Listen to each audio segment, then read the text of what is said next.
Good morning and welcome to another edition of Volusia Issues. My name is Eddie Colosimo, also known as Crazy Eddie. My guest this morning is Nancy Epps, former mayor of Ponce Inlet. Morning, Good morning, Nancy. Nice to see you. Thank you for coming out this morning. Appreciate it. It's tough to get up early in the morning and do these things. Nancy, the political scene is the election's what, 18 months away? Well, actually, my election for town council of Ponce Inlet is this September. In September? Yes. We run every 2 years. The council seats are every 2 years. And this year, all 5 seats are open because of so many people resigning. Those appointees have to run for their seat, or the seat, at the next election, a seat, let's put it that way. And then the 2 members who did not resign just happened to be, their term was up this year. So all 5 seats are available this year. So you were the mayor for 3 years. I was, and I was on the town council for 3 years before that. You're a glutton for punishment. Well, people ask me why I'm doing it again. I've had, is it your ego? Are you noble? What is the reason you're doing this? And tell us, why are you doing it? Well, I love my town. I've been very involved with it since 1998. When I moved there, I immediately became a volunteer firefighter, and I've just been involved with it ever since I lived there. And I see some things that I think could go better, that would be more beneficial to the town, and I'd like to represent the citizens again. You were a volunteer firefighter. I was. I actually shot fire hoses. And I can't see you carrying one of them hoses. Well, I can tell you when there's water in it, you need backup. Yeah. But even the guys do. Yeah. Well, I was a volunteer firefighter in my hometown, Pennsylvania, many, many moons ago when I was young and healthy. And I know that's hard work. It is hard work, but it was fun. I loved it. We're going to be covering some issues this morning that, with your city of Ponce Inlet. Town, all right, town. And there's a lot going on down there. It's been making the news an awful lot for a little small town that it is. It's always made the news a lot, but I would like to think that when I was on the council, it made the news in more positive ways than it has been lately. Yeah, some of it's been pretty negative. It has. I know I attended one was it a council? You a council or a commission there? Council. You're a council, all right. I attended one of your council meetings over the noise ordinance. Right. And they're bouncing that thing back and forth like a football. I mean, you never know one minute it's this way, the next minute it's this way. Let's cover the noise ordinance. What's going to go on with that? What's happening with that? Well, I thought it was misguided to begin with because it was so nebulous and subjective. This plainly audible put the policeman in a position of having to make a decision that couldn't be really backed up by fact. It was just his judgment. Yeah. And I don't know, you probably don't hear as well as I do, riding motorcycles all your life. Thank you. So I just thought that was going to be fraught with difficulty, and sure enough, it has been. So the council is now having to review it, go back and try to modify it. Let's keep in mind that every time we do this, we have to pay the attorney more money. Right. So to me, it's a matter of taxpayers having to shell out more money for something that wasn't done right in the first place. I understand, believe me, that the citizens deserve to have a free, noise-free atmosphere to live in. However, if you move next door to an existing business that's been having music for 50 years, you kind of should expect to have maybe a little bit of noise every now and then. Yeah. So I think that it's kind of like the people move in next to the airport and then complain about the airplanes. You need to have in mind that you're moving in next to an existing business. So there needs to be some compromise between the citizens and the businesses. I certainly know that the businesses do need to control themselves, and you own a business, you understand. And but it needs to be less subjective. Do you know what the state ruling is on noise control? Is there a state level set? There is not a state level as far as I know. Now, I can't swear to that. However, I do know that the noise ordinances in some other cities are being challenged as non-constitutional. So that'll be something that we have to keep in mind also. Well, even with the motorcycles, and believe me, there are motorcycles out there that I like to knock the guys off the bikes. They're so loud. Right. But when Daytona Beach came up with their loud pipe ordinance, it was at officers' discretion. Right. I have to disagree with that. How do I know that guy got up in the morning or the lady got up in the morning, didn't have a fight with her spouse, and they're ready to kill the world, so every bike that rode by them was too loud? In the paper the other day, I believe I saw that someone made the comment in Ponce Inlet that a decibel meter should be used at the property line where the complaint is coming from. Right. That's part of the problem, was that these anonymous calls that could all be coming from the same person, and you don't know where they're to measure the sound. So that's another problem that the cops have with this, is that, you know, where am I supposed to be judging this? Well, they made it 100 feet from the property line, which to me is maybe a little too close to be plainly audible. I mean, I could probably hear you talking 100 feet from the property line. Is that really noise? Right. Not to me. This anonymous complaining. Every city's got it, every town's got it, Right. the county's got it. I think that if someone wants to complain, they should be required to give their name and address, and necessarily even their phone number. Not just be able to pick up the phone and say, hey, I got a complaint. No, I might be up in New Jersey right now on vacation, but the down under's noise is too loud tonight, I can hear them.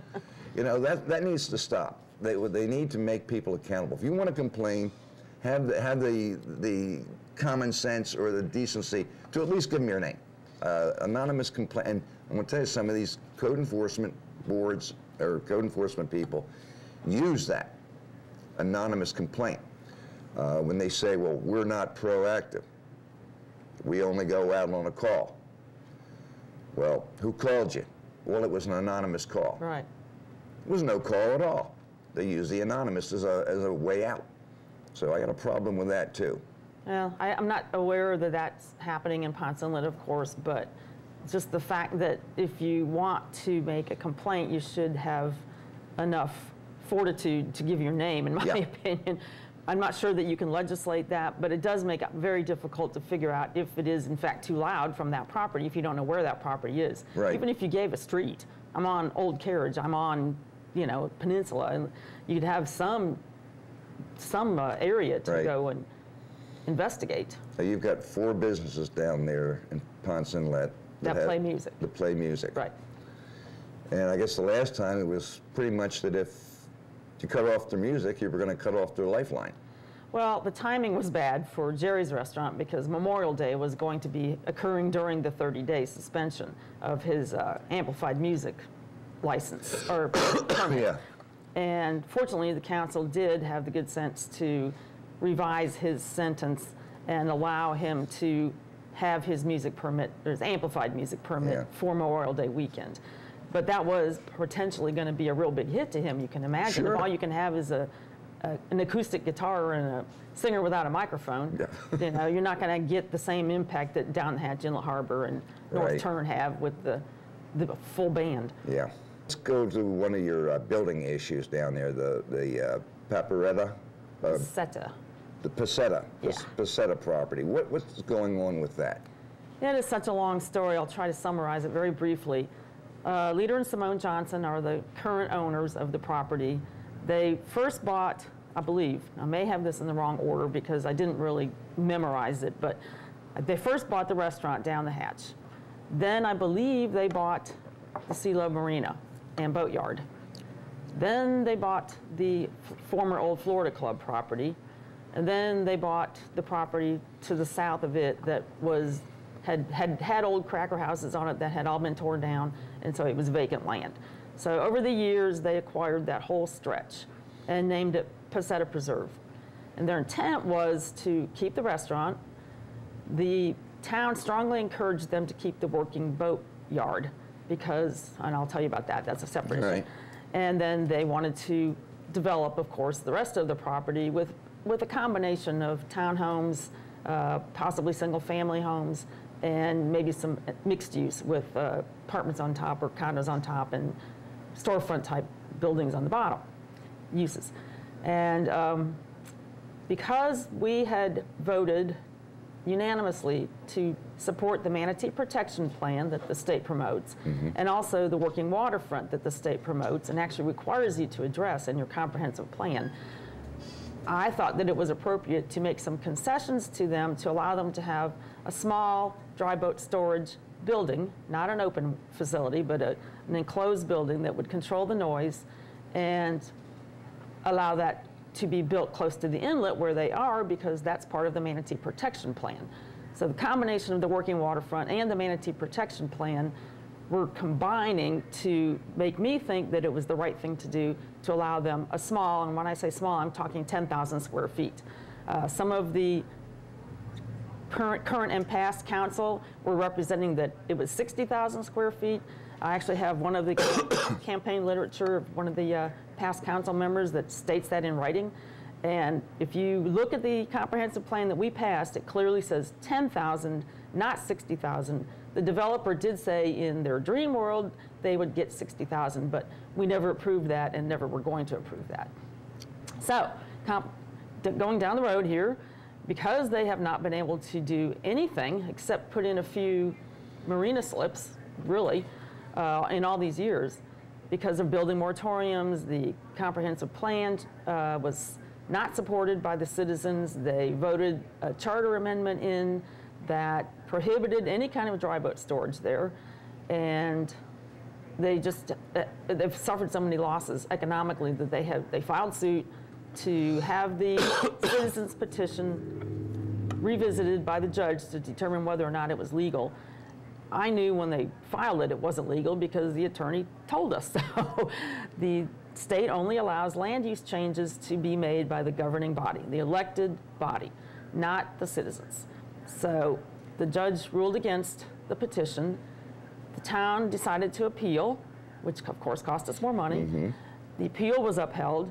Now I understand that they have asked for a rehearing, which is interesting because there hasn't been a council meeting since the appeal was judged. So we're kind of interested in how that decision was made to apply for a rehearing. But at any rate, that's the position with Procetta. Is it's been a long, drawn-out thing. In the meantime, these people have not been able to make the money that they thought they were going to make off the property, and they've been investing a lot of money, of course. Well, that's what I'm thinking. They've invested a whole lot of money here. They probably have a whole lot of money. Well, they did. Now they don't. Now they have a lot of property. They don't have any money. What is the population of Ponce Inlet?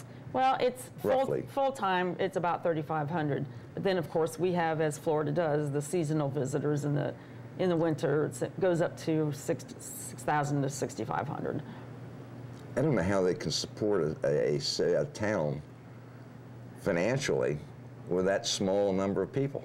Well, that's one reason why the businesses are so important to us. That is, keeps the burden off the back of the homeowners. Because Procetta, for instance, they paid more property tax than anybody else in Ponce Inlet. Well, imagine what we could be getting if they had been able to develop. Yeah. And the property value would be that much higher. Right. And so the council talks about wanting to keep taxes down. That's a good way to do it, is have somebody else pay them. I have a problem with some of these cities in Daytona or in Volusia County, and I'll probably get told about what I'm about to say here, but to me there's just too many little cities in this county. Well, Ponce Inlet is a very unique place. Yes, it is. And we are on the other side of the county.